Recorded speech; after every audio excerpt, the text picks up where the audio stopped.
적을 게 좀 있다면 여러분 잘 적어서 좀 가지고 가시기를 바라겠습니다. 네, 그러면 빌립보서 2장 14에서 16절 말씀, 저 한 절, 여러분 한 절, 마지막 절은 같이 읽도록 하겠습니다.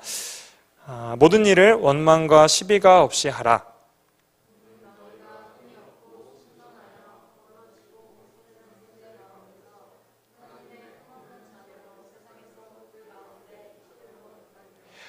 생명의 말씀을 밝혀 나의 다름질이 헛되지 아니하고 수고도 헛되지 아니하므로 그리스도의 날에 내가 자랑할 것이 있게 하려 함이라. 주보에 있나요? 없어요, 16절이? 다시 읽도록 하겠습니다. 16절 같이 읽을게요. 생명의 말씀을 밝혀 나의 다름질이 헛되지 아니하고 수고도 헛되지 아니하므로 그리스도의 날에 내가 자랑할 것이 있게 하려 함이라. 아멘. 네.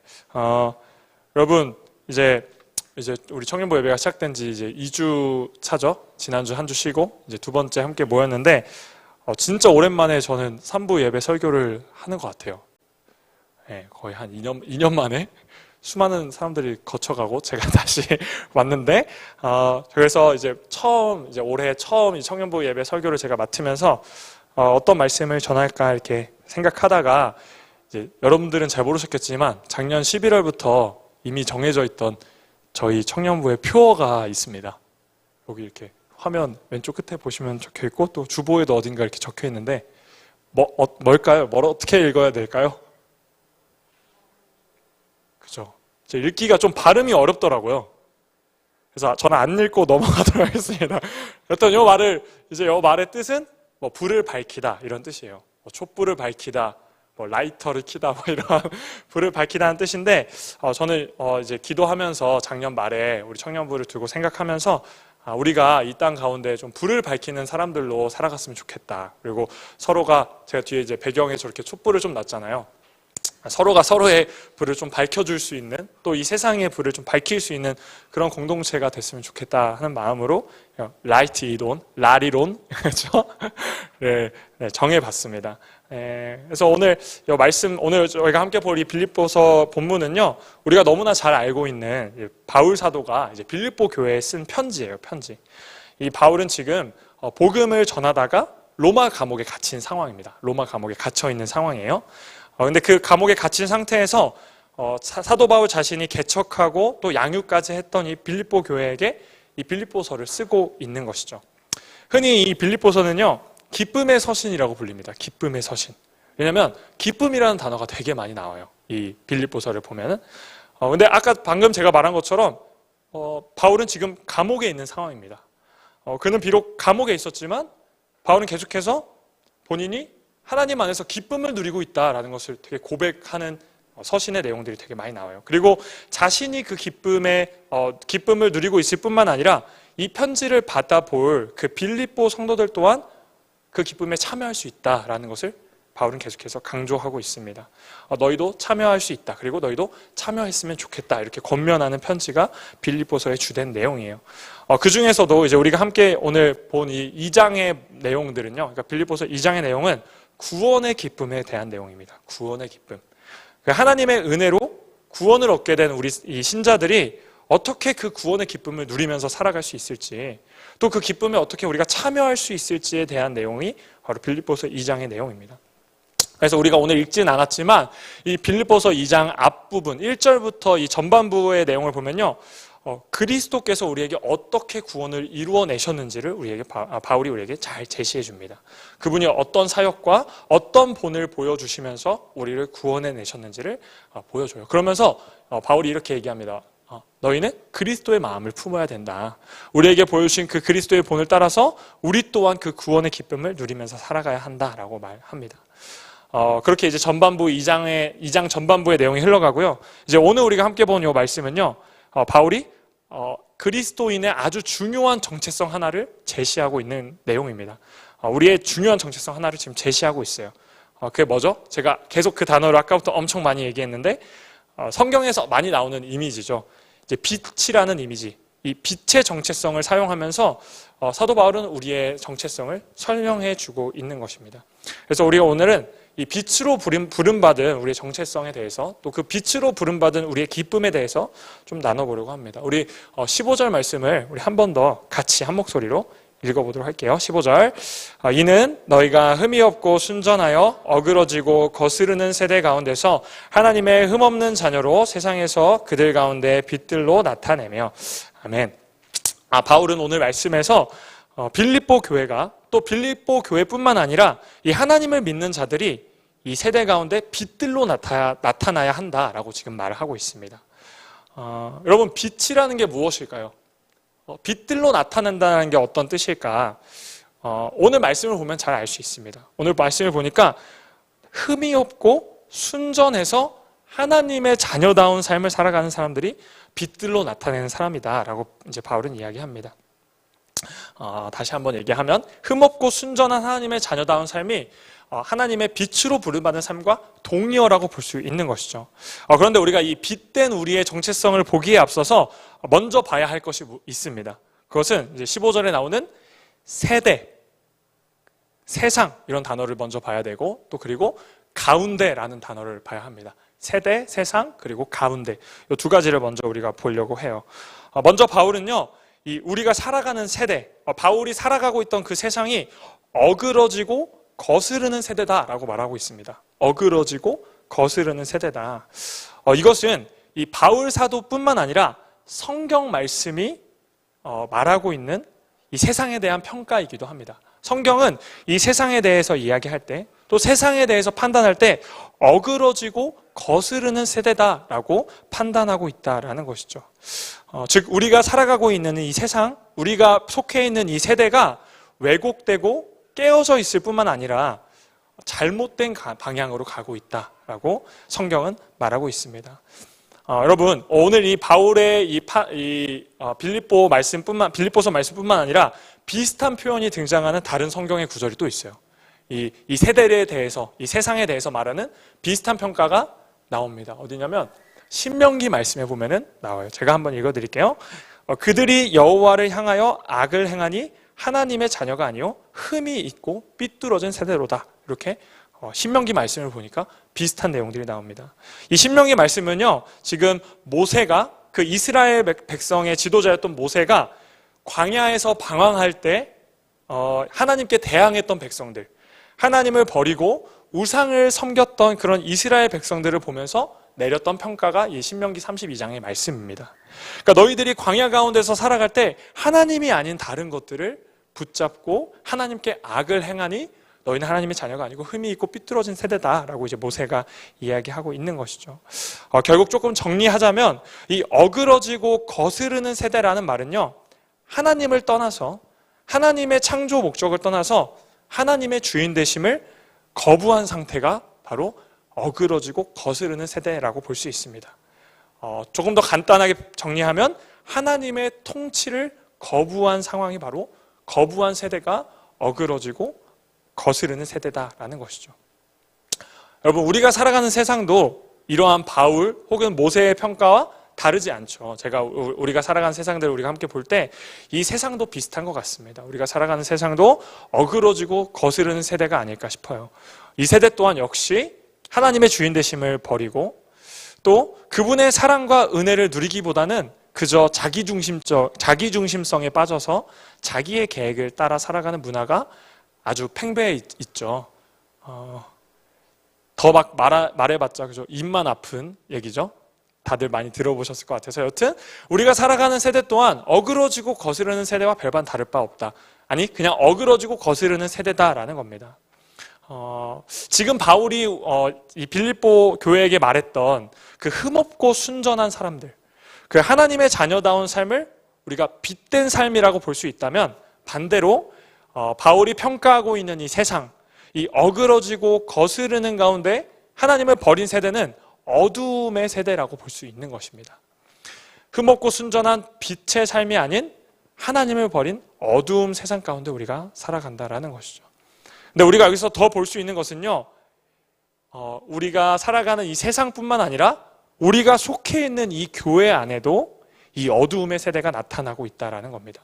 우리가 함께 속해 있는 이 교회 안에도 어그러지고 거스르는 세대가 여전히 아니 더 많아지고 있다라는 겁니다. 우리는 모두 다 우리 자기 자신을 하나님의 자녀라고 고백합니다. 그러나 우리 중에는 빛으로 살아가는 삶에는 전혀 관심 없는 사람들이 있습니다. 우리가 하나님의 자녀라고 고백하면서도 내가 빛으로 하나님의 자녀로 하나님의 자녀답게 살아가는 삶에는 관심 없는 사람들이 있다라는 것이죠. 그저 세상의 문화나 시대 정신이 훨씬 더 우리 마음에 크게 자리 잡아 있는 것을 우리가 보게 될 때가 있어요. 그래서 그 빛들로 살아가야 우리의 공동체나 우리의 개인의 세상이 완전히 무너져 있는 것을 우리는 교회 안에서 보게 됩니다. 이러한 우리를 향해서 또 빌립보 교회를 향해서 바울이 이렇게 권면하고 있는 거죠. 너희가 이 세대 가운데서, 이 어두움의 세대 가운데서 빛들로 서야 한다, 빛들로 나타나야 한다라고 바울은 이야기합니다. 근데 이제 15절을 다시 좀 더 보니까 또 반복되는 단어가 하나 있습니다. 반복되는 단어가 뭐가 있을까요? 제가 아까 잠깐 얘기했지만 가운데라는 말이 반복되고 있어요. 가운데. 그렇죠? 어그러지고 거스르는 세대 가운데, 그리고 세상에서 그들 가운데. 이 가운데라는 말이 2번 반복됩니다. 이 가운데라는 말은요, 세상을 살아가는 우리 그리스도인의 태도를 보여주는 것입니다. 세상을 살아갈 때 우리가 어떤 태도로 그리스도인으로서 살아가야 하는지를 보여주는 거예요. 우리는 숨거나 도망치는 삶으로 살아가는 것이 아닙니다. 우리가 그리스도인으로서 이 세상을 살아갈 때 당당히 나의 정체성을 드러내며 살아가야 한다라는 것이죠. 바울은 지금 어그러지고 거스르는 세대를 떠나서라고 말하지 않습니다. 또 세상에서 그들을 떠나서라고도 말하지 않아요. 그들 가운데서 하나님의 흐르는 자녀로, 또 그들 가운데서 빛들로 나타나라고 바울은 이야기합니다. 이것은 우리가 믿고 있는 이 기독교라는 종교의 독특성이라고 볼 수 있습니다. 우리가 믿고 있는 신앙의 독특성이라고도 볼 수 있어요. 여러분, 우리의 최종 목표가 뭘까요? 이 기독교, 교회를 다니는 우리의 최종 목표가 뭘까요? 우리의 최종 목표는요, 우리가 더 좋은 사람이 되거나, 우리가 더 많이 깨달은 사람이 아니라, 많이 깨달은 사람이 되거나, 혹은 우리가 더 내면이 안정적인 사람이 되는 것이 우리의 최종 목표가 아니다라는 겁니다. 오히려 우리가 그리스도인으로 살아갈 때는요, 그 그리스도인으로 살아간다는 것은요, 우리 삶 가운데 아주 치열함이 있을 때가 있습니다. 또 꽤나 분주하게 살아가야 할 때도 있어요. 또 때로는 나 자신을 꾸짖으며 살아가야 할 때도 있습니다. 그리고 그 모든 과정, 우리가 그리스도인으로서 살아가는 과정의 목적은요, 오직 하나님의 영광에 있다라는 겁니다. 이것이 기독교의 독특성이라고 볼 수 있어요. 우리의 목적은 우리가 더 나은 사람이 되는 것이 아니라 우리를 통해서 하나님이 영광 받으시는 것에 있다라는 것이죠. 우리가 빛으로 살아가야 하는 이유는요, 우리가 비추는 빛을 통해서 누군가가 하나님을 볼 수 있게 함에 있습니다. 우리가 빛으로 살아가는 이유는 우리의 빛을 통해 누군가가 하나님의 영광을 볼 수 있게 함에 있습니다. 우리의 삶을 통해서 하나님께서 이 세상 가운데 영광 받으시는 그 삶을 우리는 추구할 수 있어야 합니다. 그렇기 때문에 우리는 나를 위한 신앙으로 숨어 지내거나 산속에 들어가서 돌을 닦기보다는 하나님을 위한 신앙으로 세상 가운데서 빛으로 살아갈 수 있어야 한다라는 것이죠. 자, 여러분, 이제 이 세상 그리고 가운데서 어떻게 빛으로, 우리가 왜 빛으로 살아가야 하는지는 충분히 좀 아셨으리라 싶어요. 우리가 빛으로 부르심을 받았구나. 그래서 이 세상 가운데서 우리가 지면 안 되는구나. 지지 않고 빛을 비춰야 하는구나. 여기까지는 여러분 괜찮나요? 동의가 되시나요? 됐으면 좋겠습니다. 근데 이 빛으로 살아간다, 이 빛을 비추며 살아간다는 것이 말이 쉬운 것이지 사실 되게 어렵잖아요. 그렇죠? 저는 어렵더라고요. 그래서 저도 이제 고민을 많이 하는 것 같습니다. 그리스도인으로 살아가면서 내가 어떻게 빛으로 살아갈 수 있을까? 내가 어떻게 빛으로 설 수 있을까? 바울이 얘기한 것처럼 흠이 없고 순전해서 하나님의 자녀로, 하나님의 자녀답게 내가 어떻게 살아갈 수 있을까? 이런 고민이나 어려움이 생길 때가 참 있는 것 같습니다. 그래서 이제 2가지를 보려고 합니다. 우리가 본 말씀을 통해서 어떻게 하면 우리가 빛으로 잘 설 수 있을지 2가지를 보고 이제 말씀을 마치려고 하는데, 첫 번째는 말씀을 붙드는 것이고요. 2번째는 공동체와 함께 서는 것입니다. 첫 번째는 말씀을 붙드는 것, 2번째는 공동체와 함께 서는 것입니다. 우리 먼저 첫 번째 보도록 하겠습니다. 우리 16절 말씀을 우리 같이 함께 읽을게요. 16절 시작. 생명의 말씀을 밝혀 나의 다름질이 헛되지 아니하고 수고도 헛되지 아니하므로 그리스도의 날에 내가 자랑할 것이 있게 하려 함이라. 아멘. 바울은요 16절, 그러니까 15절에서 너희가 빛으로 나타나야 한다라고 말한 이후에 16절에서 바로 우리가 나타내야 할, 우리가 밝혀야 할 빛의 정체가 무엇인지 아주 분명하게 드러내주고 있습니다. 뭡니까? 우리가 밝혀야 할 것이? 적혀있죠? 우리가 밝혀야 할 것은 생명의 말씀이다라는 겁니다. 곧 하나님의 말씀을 우리가 세상 가운데 밝혀야 한다라는 것이죠. 이 16절에 나오는 이 밝히다라는 말은요, 이제 제가 영어 성경, NIV 성경을 보니까 이렇게 이제 번역이 되어 있더라고요. 하리 누나가 한번 읽어주세요. 제가 한번 읽도록 하겠습니다. Hold firmly to the word 이렇게 적혀 있더라고요. 밝히다라는 단어가 한국말에는 아주 짧게 적혀 있는데 영어 성경으로 보니까 조금 더 구체적으로 또 명확하게 그 뜻이 드러나는 것 같아요. 그래서 제가 가지고 왔습니다. 결국 생명의 말씀을 밝히다라는 말은요, 그 말씀을 단단히 붙잡고 유지하라는 말입니다. 밝히라는 말은 그것을 단단히 붙잡고 유지하라는 것이죠. 어디를 향해서? To the 세상을 향해서 붙잡고 유지하고 있어라 라고 바울은 이야기하고 있는 것이죠. 빛으로 살아가기 위한 첫 번째 방법은요, 빛 대신 하나님의 말씀을 끝까지 붙들고 있는 것입니다. 더 세게 말하면 빛 대신 하나님의 말씀만을 끝까지 붙잡는 것이 우리가 빛으로 살아가는 첫 번째 방법입니다. 우리가 하나님의 자녀로 살아갈 때 그 삶의 시작점, 그 삶의 불씨는요, 오직 말씀밖에 없다라는 겁니다.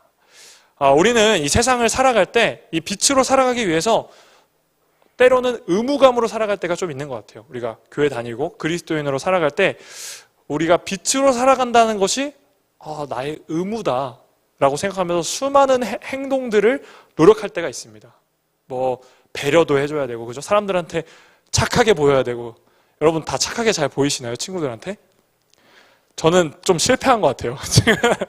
여튼 착하게 막 보여줘야 되고, 배려도 해야 되고, 용서도 해야 됩니다.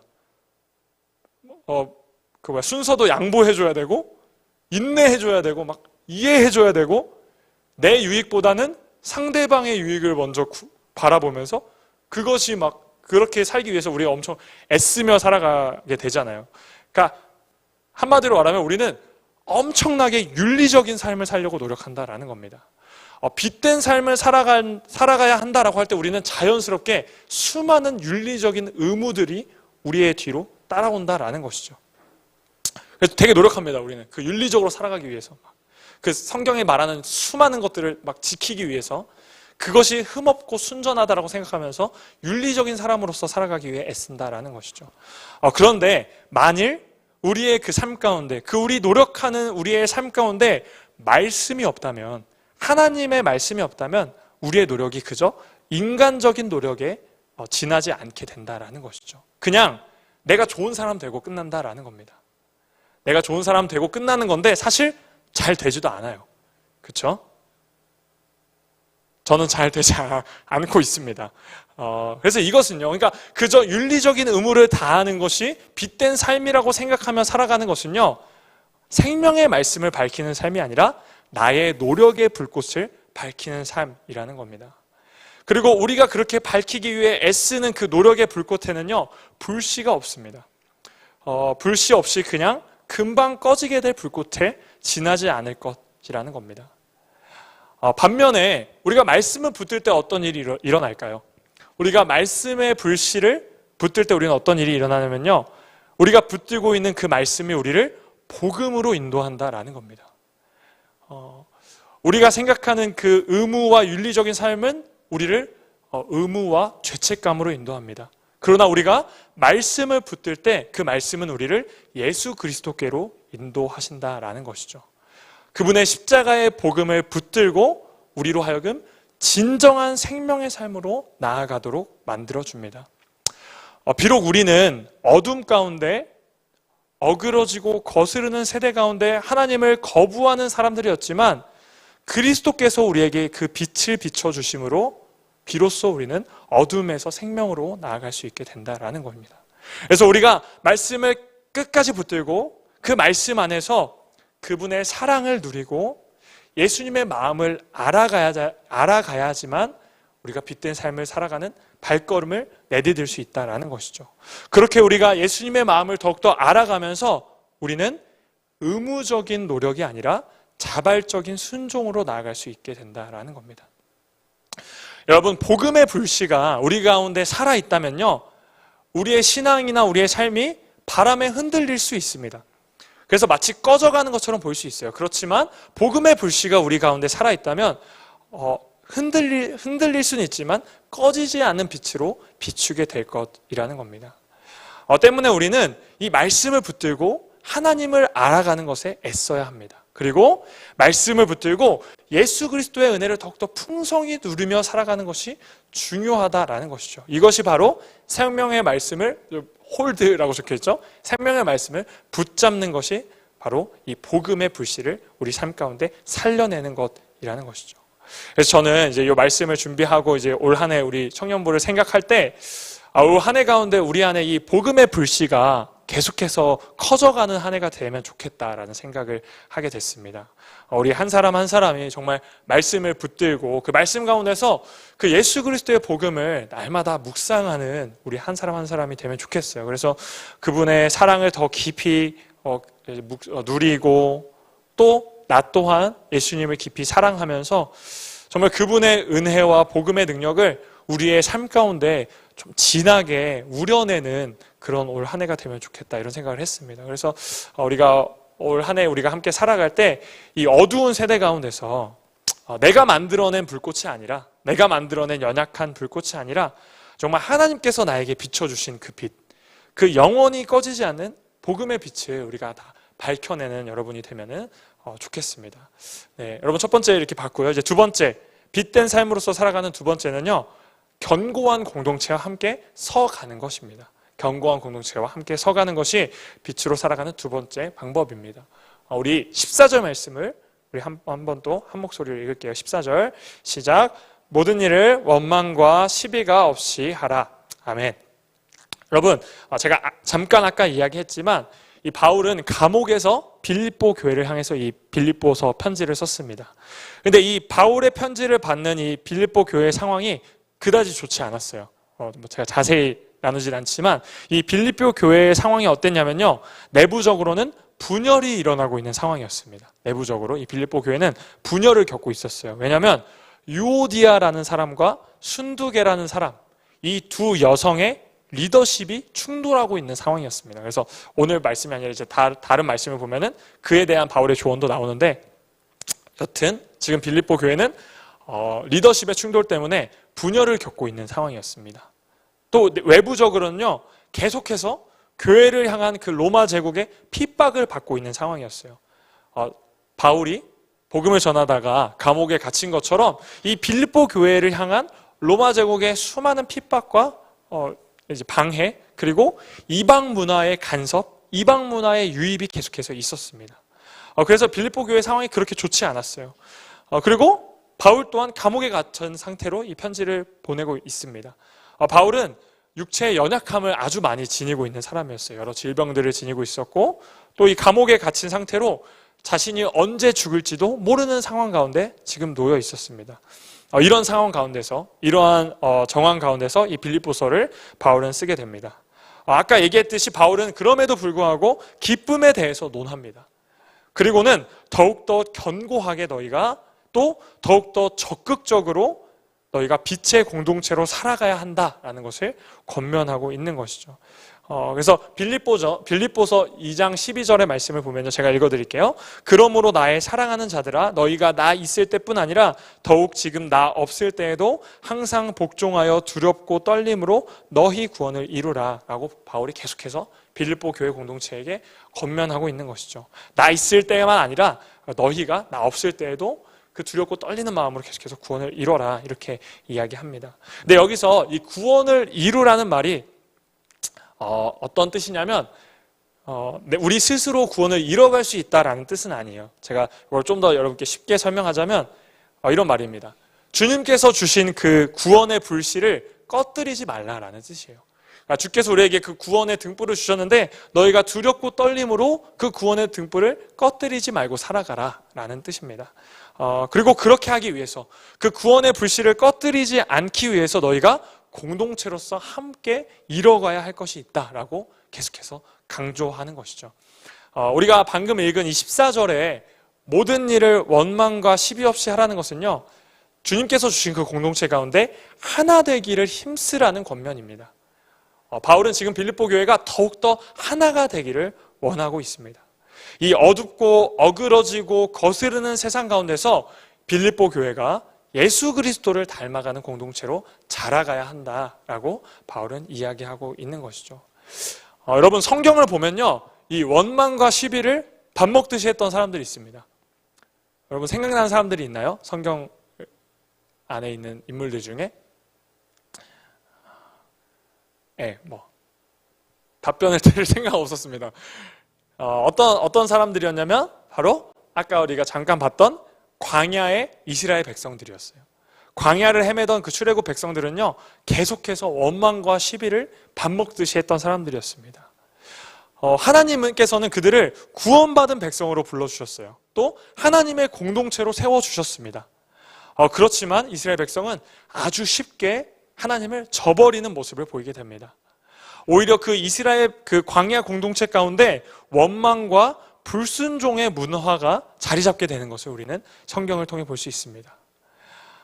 그리고 그 이스라엘 백성이나 지금 편지를 받고 있는 빌립보 교회나 비슷했던 것 같아요. 잘했으면 이런 말을 안 했을 텐데, 그죠? 바울이 잘했으면 이런 말을 안 썼겠죠. 그런데 여전히 바울이 이런 권면을 하는 거 보니까 빌립보 교회 안에도 이런 원망과 시비가 계속해서 일어나고 있었던 것이죠. 그럼에도 불구하고 그 이스라엘의 불순종과 이스라엘의 패역에도 불구하고 하나님은 계속해서 이 공동체, 하나님의 공동체를 이 땅 가운데 세워가신다라는 겁니다. 특별히 예수님을 통해서 다시 한번 이 땅 가운데 교회라는 공동체를 세워주셨다라는 것이죠. 하나님은 계속해서 왜 이 땅 가운데 하나님의 공동체를 세우기 위해서 일하실까요? 왜 그럴까요? 왜냐하면 하나님은 우리를 너무나 잘 알고 계시기 때문입니다. 하나님께서는요, 우리 인간이 절대로 혼자 살아갈 수 없는 존재임을 너무나 잘 알고 계십니다. 그렇기 때문에 하나님은 우리에게 계속해서 우리에게 공동체를 허락하시고 함께 살아갈 수 있는 교회로 우리를 불러주신다라는 것이죠. 우리는 혼자 있을 때가 아니라 함께 할 때, 또 서로를 사랑하고 권면하면서 더욱더 하나님의 공동체로 세워져 갈 수 있다라는 겁니다. 그리고 그렇게 우리 공동체가 단단히 세워지고 복음 안에서 서로를 향한 사랑과 권면으로 단단히 굳건히 세워져 갈 때 우리 공동체가 이 땅 가운데 복음을 선포할 수 있게 되는 것이죠. 우리가 각자가 들고 있는 그 복음의 불꽃이, 우리가 각자가 들고 있는 그 복음의 등불이 희미해 보일지라도 그 등불이 모이고 우리가 함께 할 때, 또 우리가 더욱더 하나가 될 때 우리가 하나님의 구원을 드러낼 수 있는 공동체가 된다라는 겁니다. 여러분이 하나님께서 세우신 교회는요, 지난 역사 속에서 계속해서 수많은 사람들의 구원의 등대가 되어 주었습니다. 하나님께서 세우신 교회는요, 이 역사 속에서 계속해서 구원의 등대 역할을 하였다라는 겁니다. 그리고 그 구원의 등대가 되는 그 교회는요, 교회의 머리 대신 예수님의 기도 제목이기도 했습니다. 예수님은 요한복음 17장에서 이렇게 기도합니다. 이렇게 기도하십니다. 제가 읽어드릴게요. 내가 비옵는 것은 이 사람들, 여기서 말하는 이 사람들은요, 그 예수님의 12제자입니다. 예수님의 12제자. 이 사람들만 위함이 아니요, 또 그들의 말로 말미암아 나를 믿는 사람들. 누굴까요? 그들의 말로 말미암아 나를 믿는 사람들. 교회죠. 그 12제자의 복음 전도와 또 그들이 세우는 공동체, 교회를 말하는 것입니다. 그 교회, 그 나를 믿는 사람들도 위함이니 아버지여, 아버지께서 내 안에, 내가 아버지 안에 있는 것 같이 그들도 다 하나가 되어 우리 안에 있게 하사 세상으로 아버지께서 나를 보내신 것을 믿게 하옵소서. 아멘. 이것이 교회를 향하신 예수님의 기도 제목, 예수님의 기도였다라는 것이죠. 사랑하는 여러분, 우리도 이 이스라엘 백성이나 빌립보 교회랑 별로 다를 바는 없는 것 같습니다. 그렇죠? 공동체로 살아갈 때 우리 안에 원망과 시비가 참으로 많이 일어난다라는 겁니다. 공동체로 살아가는 것은요, 절대로 쉬운 일은 아닙니다. 그래서 때로는 그냥 나 혼자 신앙생활 하는 게 낫지 않나? 나 혼자 살아가는 것이 더 낫겠다 싶을 정도로 공동체가 나를 힘들게 할 때도 있다라는 것이죠. 사람 때문에 힘들고 또 사람 때문에 지칠 때도 있습니다. 근데 우리가 잘 생각해야 할 것이 뭐가 있냐면, 만약 교회라는 공동체가 없었다면 우리 가운데 이 자리에 있을 수 있는 사람이 없다라는 겁니다. 교회는 여전히 세상 가운데서 구원의 등대 역할을 성실히 행하고 있다라는 것이죠. 그래서 여기 있는 우리 모두가 누군가의 사랑과 헌신과 기도로 이 자리에 모인 것처럼, 이제는 우리 공동체도 누군가의 구원의 등대가 되어줄 수 있어야 한다라는 것이죠. 이제 이 말씀을 저도 이제 준비하면서 우리가 할 수 있을까 이런 생각을 했습니다. 우리가 구원의 등대로 쓰임받을 수 있을까 생각을 했는데, 올 한 해 좀 그렇게 됐으면 좋겠다 이런 마음이 계속 제 안에 있는 것 같습니다.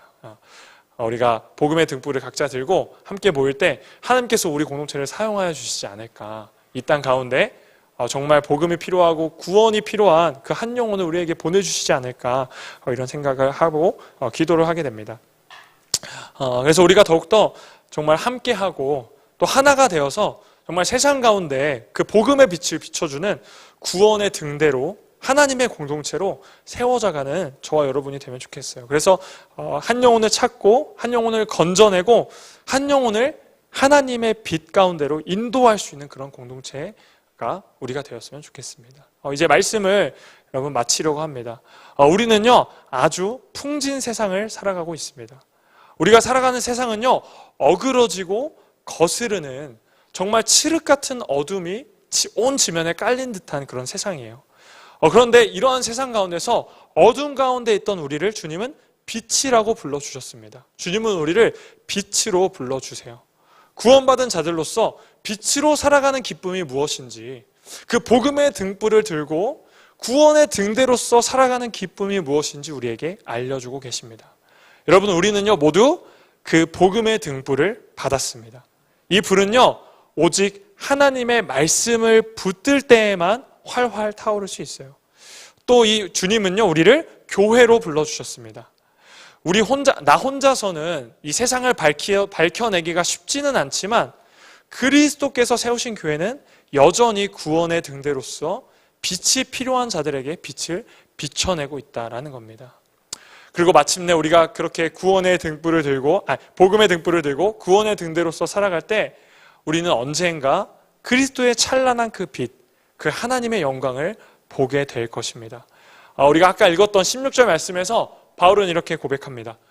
생명의 말씀을 밝혀 나의 다름질이 헛되지 아니하고 수고도 헛되지 아니하므로 그리스도의 날에 내가 자랑할 것이 있게 하려 함이라. 아멘. 여러분, 우리도 이 바울의 고백으로 살아가는 우리 공동체가 되면 좋겠어요. 그 그리스도의 날에 찬란하게 비춰질 그 그리스도의 영광을 함께 볼 수 있는 우리 온유 공동체가 되면 좋겠습니다. 올 한 해 우리 이 라이트 잇 온이라는 주제를 붙들고 함께 살아가는 저와 여러분이 됩시다. 그래서 말씀의 등불을 들고 정말 주께서 허락하신 이 공동체와 함께 빛으로 살아가는 저와 여러분이 되시길, 또 우리 온유 청년부가 되기를 간절히 바라겠습니다. 아멘. 우리 시간에 우리 말씀을 생각하면서 함께 찬양